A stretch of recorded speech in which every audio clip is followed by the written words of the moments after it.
Bonjour à tous et bienvenue sur votre chaîne YouTube La Société en Jeu. Donc le jeu que je vais vous présenter aujourd'hui c'est Trolls et Dragons. Trolls et Dragons, donc c'est un jeu qui se joue de 2 à 5 joueurs pour des joueurs de 7 ans à plus et des parties d'environ 20 minutes. Donc Trolls et Dragons, c'est un jeu qui est édité par Loki, donc c'est un éditeur qui est assez nouveau, qui a fait plusieurs petits jeux assez sympas, Farmini étant le jeu le plus connu.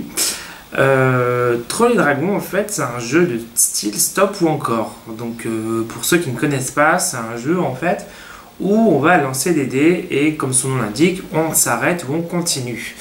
Et du coup c'est un peu un système de pari, donc plus on continue plus on gagne, mais par contre si on se loupe on perd tout. D'où l'intérêt de savoir jauger un petit peu prudence ou risque. Alors, Trolls et Dragons, comment se compose le jeu? Donc c'est assez simple. Déjà en termes de qualité, déjà, c'est que tout se joue dans la boîte. Donc voilà, je vais je vais sortir assez peu de matériel au final. Voilà, je sors les dés d'une part, je sors les bourses d'autre part, et voilà, le jeu est installé. Donc en 2 temps 3 mouvements, c'est très facile. Donc pour ceux qui ne voient pas, du coup nous avons en fait la boîte qui constitue le trésor, hein. Donc, nous sommes dans une grotte et du coup comme l'indique le nom de Trolls et Dragons, nous avons une grotte de diamants et une partie, enfin voilà, une grotte qui est composée uniquement de diamants et une partie qui est composée uniquement d'or. La partie qui est composée uniquement de diamants est gardée par un troll, tandis que la partie avec de l'or est gardée par un dragon. Comment ça se passe? Ça se joue en 2 temps. C'est-à-dire que déjà, d'une part, on va prendre la petite main de troll, qu'on va mettre de côté, qui d'ailleurs en passant est très joliment illustrée. Hein. Ah, moi j'aime beaucoup. On va mettre la main de troll d'un côté, et chaque joueur va récupérer en fait une bourse en fonction de la couleur qu'il veut. Voilà, c'est histoire de définir un peu le joueur. Donc au recto nous avons l'image de la bourse avec l'image du personnage, et au verso nous avons en fait le système de points où nous allons pouvoir compter le nombre de points que nous allons accumuler. Comment ça se passe? Nous avons plusieurs dés. Alors nous avons des dés jaunes, des dés rouges et des dés blancs.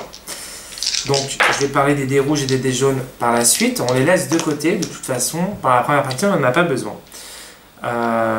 Lorsqu'un joueur commence, il va lancer les 4 dés. Il va lancer les 4 dés. Et comme dans tout jeu de style stop ou encore, il va décider ce qu'il garde et ce qu'il ne garde pas. Je vais vous faire un exemple. Je lance. Nous avons donc 2 faces de troll. Hein, 2 faces de troll. Donc le troll, c'est le méchant. Nous avons une clé et nous avons un diamant. On va pouvoir en fait définir qu'est-ce qu'on garde, qu'est-ce qu'on garde pas. Il faut savoir que la phase de troll est une phase de dés négative. Ça va bloquer nos dés automatiquement. Donc, on n'a pas le choix. Ces 2 dés sont bloqués jusqu'à la fin du tour. Donc ces 2 dés, on ne peut plus les utiliser. En quelque sorte, ils sont stoppés. Donc il nous reste 2 dés. On va décider, on les garde ou on les échange. On peut décider de garder les 2 dés, on peut décider de relancer les 2 dés, ou on peut garder qu'un seul dé. Moi, je pars du principe que je suis un petit peu joueur, donc je vais garder le premier dé. Voilà, le premier dé qui est un diamant, ce qui veut dire que je vais garder un diamant. Je prends un diamant et du coup, je le place à côté de ma bourse. Je ne le mets pas dessus par contre, je le mets à côté de ma bourse. Du coup, au niveau de la clé, j'ai le choix de le garder ou de le relancer. À quoi sert la clé? Nous avons en fait différentes phases de dés et nous avons également une porte. Si nous avons une combinaison d'une porte et d'une clé, dans ce cas-là, ça ouvre le chemin automatiquement à la deuxième partie où il y a de l'or. Le problème, c'est qu'ici, j'ai déjà lancé 2 dés où il y avait 2 trolls, ce qui veut dire que si je garde la clé et que lorsque je vais relancer le dé avec le diamant, je vais avoir une porte, je vais donc bloquer les 2 dés pour accéder à celle d'après.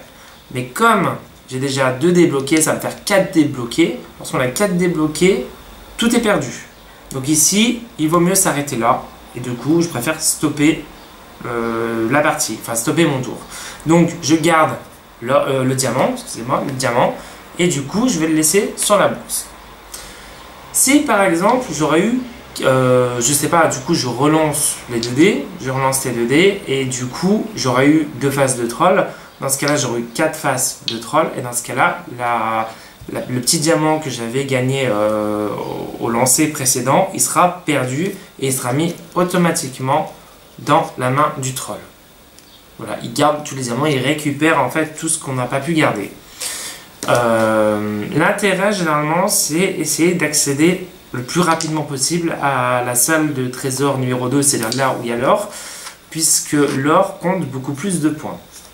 Je vais refaire un essai pour vous montrer, du coup, je relance.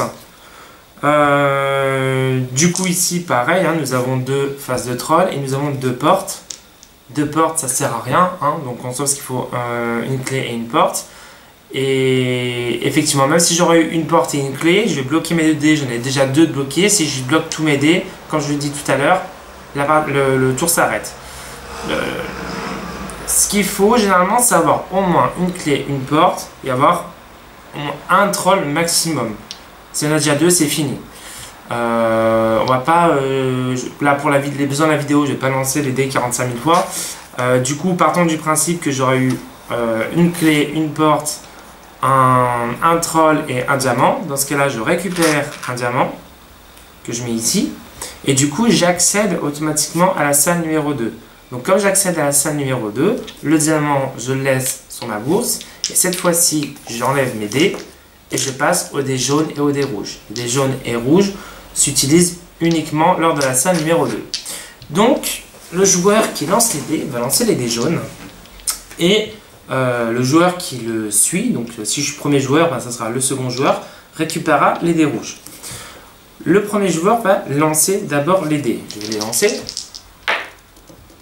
J'ai rien. De face vide, ce qui fait que j'ai 0. J'ai le choix, je continue ou je m'arrête. Ici, de toute façon, j'ai rien gagné, je ne risque rien, donc autant que je continue. Donc du coup, le joueur d'après va lancer 2 dés rouges. Et là, voilà, j'ai une face de dragon et une face vide. Le joueur peut décider de garder un des 2 dés, les 2 dés, ou les relancer en fonction de ce qui l'intéresse. Le joueur 2, ce qui l'intéresse, c'est de me bloquer, parce que du coup, il va tout faire en sorte pour que je gagne le moins possible, pour qu'à son tour, il puisse récupérer un avantage et essayer d'avoir plus de diamants ou plus d'or que moi. Il va donc garder une face de dé avec un dragon, et du coup, il va garder celui-ci pour plus tard. Il faut savoir que s'il tombe sur 2 faces de dragon et que moi, je décide à chaque fois de continuer à relancer les dés, il me récupère tout mon or. Voilà, je précise bien, il récupère tout mon or, il ne récupère pas mes diamants. Donc ici, il a gardé une face de dé. Ici, comme j'ai vu 2 faces vides, je vais les relancer. Voilà, ici, donc du coup, j'ai une face vide et une face d'or. Donc du coup, je gagne un or que je laisse de côté. 2 solutions s'offrent à moi. Soit je continue. Mais attention, si le joueur 2 relance le dé, qu'il a une face de dragon, il me récupère, il me repique mon or. Soit j'arrête, dans ce cas la partie s'arrête tout de suite, enfin mon tour s'arrête tout de suite, et du coup l'or, je le récupère dans ma bourse.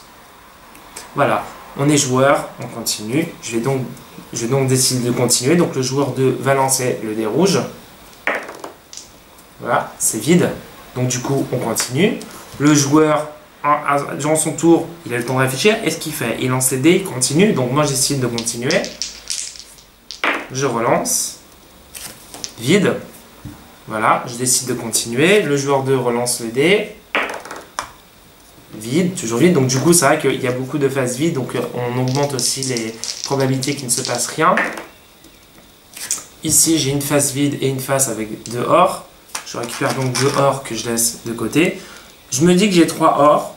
Je me dis, je vais peut-être m'arrêter là, c'est peut-être un peu risqué de tout perdre. Donc du coup, j'arrête et je place les 3 or ici. Du coup, pour le joueur 2, ça s'arrête également, parce que à partir du moment où on arrête, on décide de sortir de la grotte d'or, le joueur 2 ne lance plus les dés avec le dragon. Une fois qu'on a décidé de sortir de la grotte d'or, du coup, on passe en fait au joueur numéro 2 qui refait exactement la même chose, mais cette fois-ci il recommence à la grotte de diamant où il lance ses 4 dés. Voilà. On va jouer ainsi de suite, oui, voilà. Chaque joueur va lancer les dés blancs pour gagner des diamants. Éventuellement, c'est pas obligatoire, passer à la grotte numéro 2 avec de l'or s'il a une clé et une porte pour essayer de gagner plus de points. Pour information, la partie s'arrête lorsque l'une des deux grottes est vide. Donc soit il n'y a plus de diamants, soit il n'y a plus d'or. Et là, on va compter les points. Chaque diamant va nous faire gagner 1 point. Chaque or nous fait gagner 3 points. Et du coup, on va retourner la bourse qui est ici. Chaque joueur a une bourse. Et du coup, ici, on va compter les points. Donc on va compter le nombre de diamants. Je sais pas, j'en ai 15. 15 fois 1, ça me fait 15. Je sais pas, j'ai 20 or. 20 fois 3, 60. 75, 75. Et du coup, je place un de mes jetons, par exemple, à 75. Et le gagnant étant celui qui a le plus de points. Voilà, donc Trolls et Dragons, c'est un jeu simple, voilà, un jeu simple qui est sorti il n'y a pas si longtemps que ça, me semble-t-il, en fin 2017 ou 2018, je ne sais plus exactement, mais en tout cas c'est très récent. Moi je lui donnerais bien un 7 sur 10, voilà, pas plus parce que c'est un jeu qui est assez, bien, certes, hein, il est rapide, il est simple, il prend peu de place, hein, vous pouvez voir. Voilà, après c'est très aléatoire. On est vraiment dans le domaine du stop ou encore, hein, comme je vous l'ai expliqué.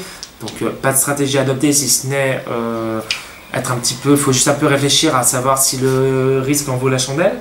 Mais sinon, voilà, on lance le dé et on se prend pas la tête, il n'y a pas non plus une stratégie de fou à avoir.